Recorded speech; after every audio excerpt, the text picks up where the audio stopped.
እኛ ጦርነት የምንፈልግ ሰዎች ቢሆን ኖሮ ከፕሪቶሪያ በኋላ ህወሓት የሰራቸው ትንኮሳዎች እምቢባይነቶች በቂ ናቸው ወደ ጦርነት ለመግባት በቂ ከበቂ በላይ ከሻዕቢያ ጋር ጽምዶ ብሎ ቦርደር ሰብሮ መሄድ እኮ ጸረ ህገ መንግስት ነው።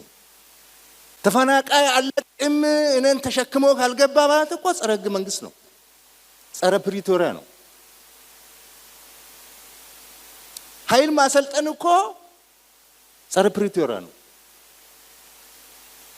ዲዲአር ወጣ ወታደር መመለስ እኮ ጸረ ፕሪቶሪያ ነው። ፋኖ ጥይትና እቅድ ሰጥተህ ኢትዮጵያን እንዲበጠብጥ አማራ ክልል እንዲበጠብጥ መላክ እኮ ነው ጸረ ፕሪቶሪያ ነው። ይሄ ሁሉ ግን እያየን ነው ወደ ጦርነት ያልገባ ነው። ዳግም መከላከያ ሰራዊት የቆመው ለሰላም፣ ለልማት፣ ለብሔራዊ ጥቅም ለኢትዮጵያ ብሔራዊ ጥቅም ነው የቆመው። ሌላ ዓላማ የለንም። መከላከያ ሰራዊት ፓርቲ አይደለም።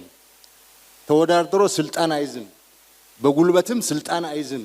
እኛ ለስልጣን አይደለም እንዋጋው። እኛ ኢትዮጵያን ለማኖር ለማቆየት የሰጡንን አገር ለልጆቻችን ለማስተላለፍ ነው። ኢትዮጵያ ሕዝብም የመከላከያ ሰራዊት ወዳጆችም ይሄን ልትረዱልን ይገባል።